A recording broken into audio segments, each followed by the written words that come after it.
A man stands at the edge of a path of dry sand, holding a wooden staff in his right hand, and on both sides of him, the water of the sea rises like two dark walls, higher than any building, higher than the sky itself.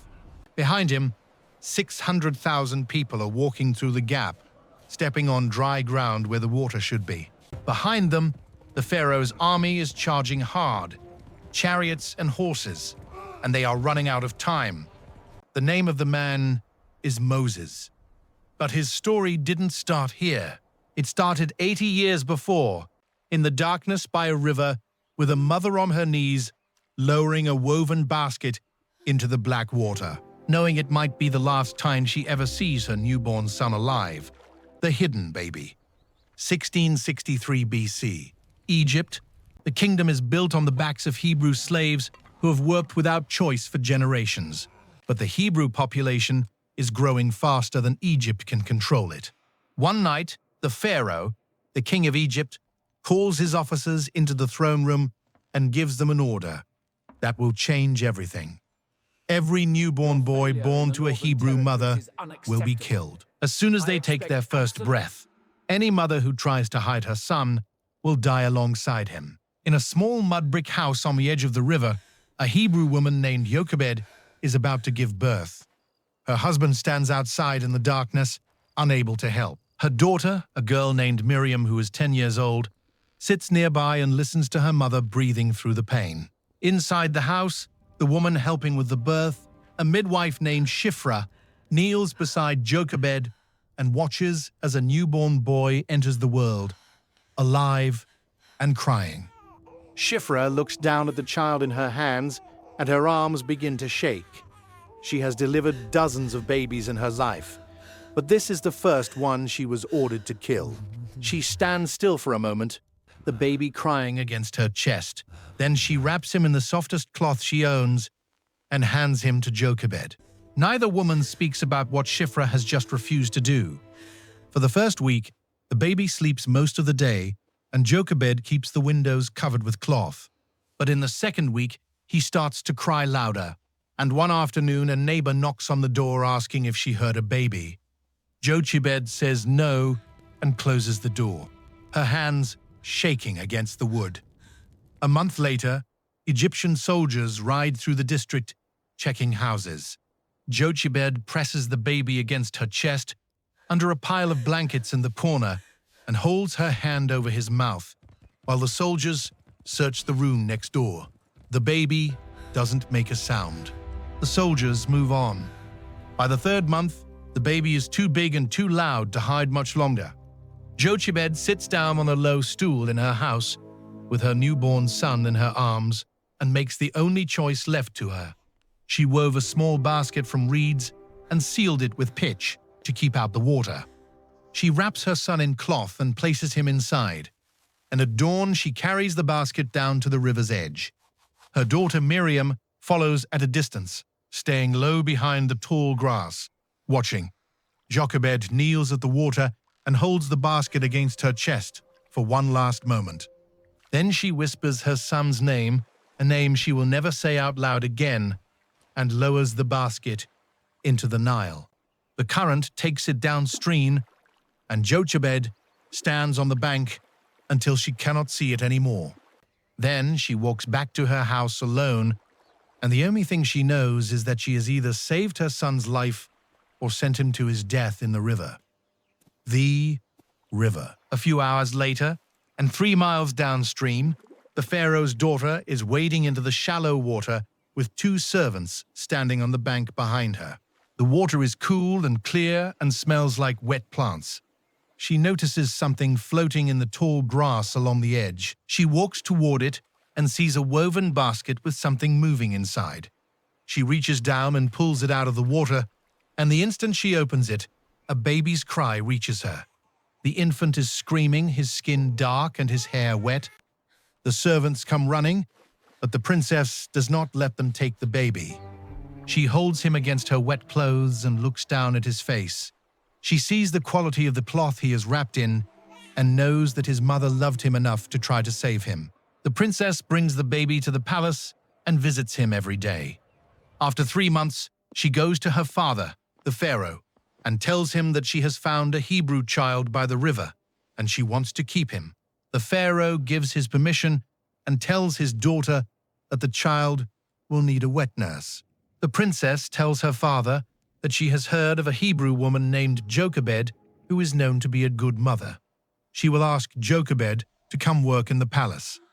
Jochebed is brought to the palace, and when she enters the room where her son is sleeping, she cannot hide the tears that come to her eyes. The Pharaoh's daughter watches and understands without speaking. She tells Jochebed that she will pay her to care for the boy and that his new name will be Moses, which means pulled from the water. For 12 years, Jochebed comes to the palace to care for her son. Every night she goes home and tells her husband and daughter that Moses is alive and being trained as an Egyptian prince. And for 12 years, she watches her son become someone she barely recognizes, the palace walls. By the time Moses is a young man, he looks like an Egyptian. He dresses in fine linen, wears sandals made of leather and gold. He has been given every advantage that comes with being close to power. But one afternoon, Moses sees Hebrew slaves carrying stone blocks while soldiers stand over them with whips. One slave drops a stone and a soldier raises his whip and brings it down across the man's back. Moses stops walking. He watches the soldier raise the whip again, preparing to strike while the man is down. Something in Moses shifts. He looks at the man on the ground and then at the soldier, and he realizes that this slave did not choose anything. He was born into chains. Moses keeps walking. But that night, lying awake in his palace room, he thinks about his sister Miriam and his real mother Jochebed, who comes to the palace sometimes, but who he is no longer allowed to acknowledge. He is caught between two worlds, and he cannot stay in either one forever. The murder. A few weeks later, Moses goes out beyond the walls of the palace into the workers' district to see what life is like for the slaves when the Pharaoh is not watching. He dresses a soldier so that he can move through the streets without anyone asking questions. He watches the Hebrew men working in the stone pits and the Hebrew women working in the fields, and he watches the soldiers riding past them, looking for any excuse to use their whips. At the edge of the quarry, Moses sees a Hebrew slave on his knees in the dirt, and a soldier standing over him raising a whip. The slave is trying to block his face with his arms. The soldier brings the whip down again, and the slave falls forward, his body limp. The soldier raises the whip a third time, preparing to strike him while he is down, a strike that might kill him or might just cripple him for the rest of his life. Moses looks around. There are no other soldiers visible, no witnesses. He walks toward the soldier and he says, "Stop." The soldier turns around and he sees a young man in a soldier's uniform standing in the dirt, and he does not recognize him. The soldier says, "This is not your concern, boy," and he turns back toward the slave. Moses moves fast. He grabs the soldier from behind and pulls him away from the Hebrew man. The soldier spins around and reaches for his sword, but Moses is faster and stronger, and he pins the man against the stone wall of the quarry. He holds the soldier there as the man struggles and thrashes, his hands reaching for Moses' face. Moses holds him harder. He does not let go. And after a long moment, the soldier stops moving. When it is over, Moses steps back and looks down at his hands. He looks at the soldier on the ground. He looks at the Hebrew slave lying in the dirt, breathing, and he realizes that his life in the palace just ended. He is no longer Egyptian. He is a man who killed an Egyptian soldier to save a Hebrew slave. He is a fugitive now. He leaves the quarry and he walks into the desert, away from Egypt, away from the palace, away from everything he has ever known. He walks for days without stopping.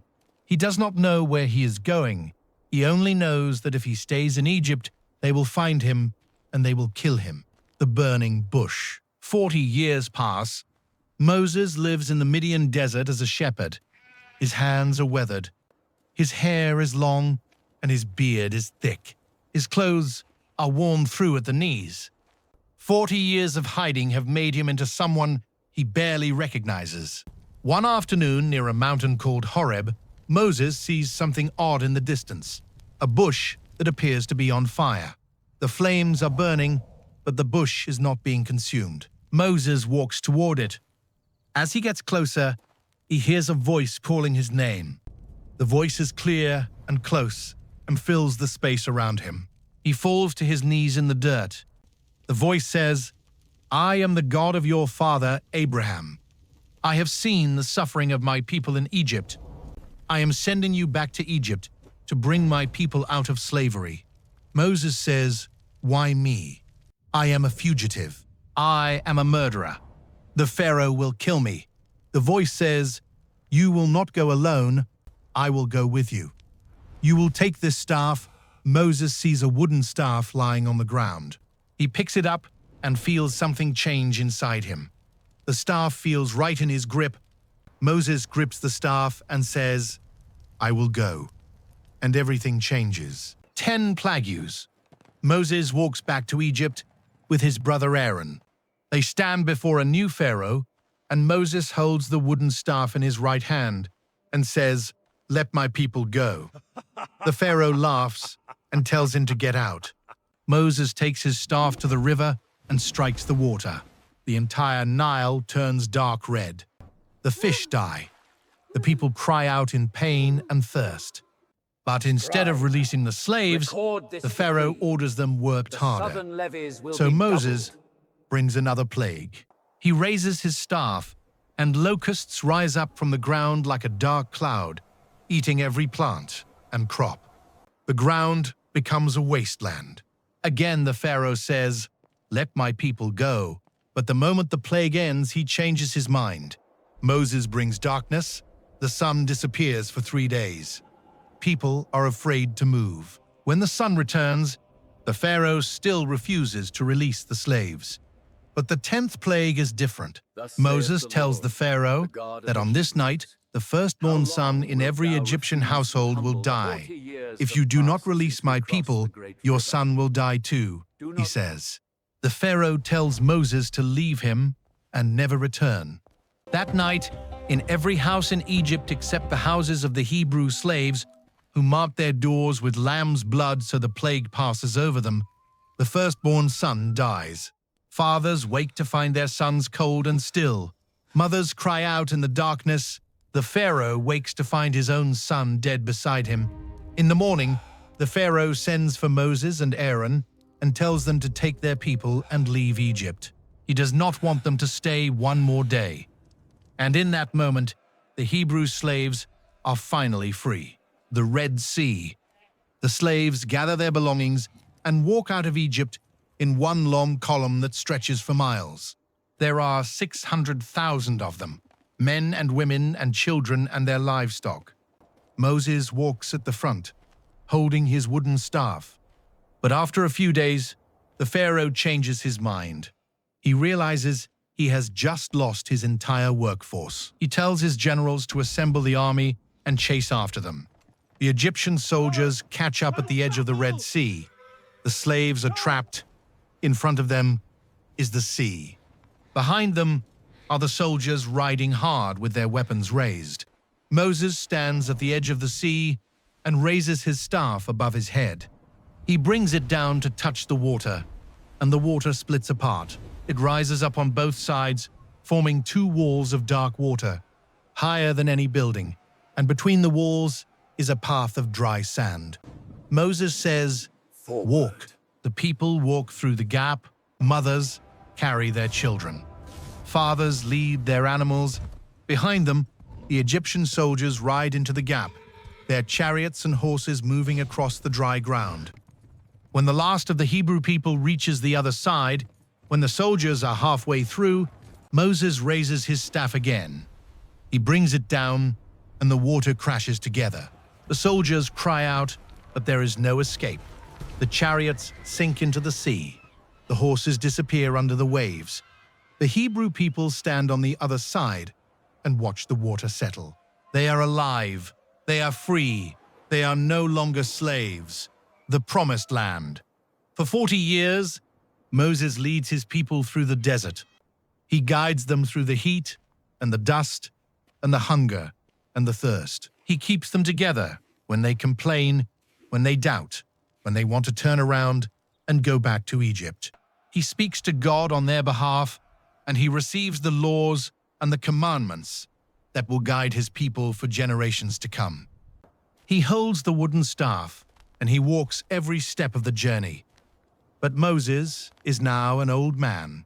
His face is lined, and his hands are spotted, and his body is tired from 40 years of walking through the wilderness. The people he led out of Egypt are old now too, or they are dead. Their children have been born in the desert. They have never seen Egypt. After 40 years of walking, Moses brings his people to the edge of the Promised Land, the land that God promised to Abraham generations ago, the land that has been waiting for them all this time. Moses stands on a mountain and he looks out across the land. He sees green valleys and flowing rivers and cities and fields. He sees a land where his people can finally rest. But Moses is not allowed to go into the Promised Land. God tells him that his time is finished. The journey is complete. Moses has done what he was called to do. He has freed his people from slavery. He has led them through the wilderness. He has given them the laws and the commandments. Now someone else will lead them into the land. Moses stands on the mountain, and he looks out at the Promised Land one last time. He grips the wooden staff in his right hand, the same staff that turned the Nile to blood, that brought the locusts and the darkness and the death of the firstborn, the same staff that split the Red Sea and allowed 600,000 people to walk through on dry ground. He holds it for one last moment, and then he lays it down on the mountain. Moses closes his eyes, and he breathes his last breath. 120 years old, his eyesight still clear, his strength not yet gone. He dies on the edge of the land he was promised, but never allowed to enter. But the people he saved, the nation he freed from slavery, will go on without him. They will walk into the Promised Land. They will build cities and raise children and remember the man who split the sea and brought them out of darkness into light.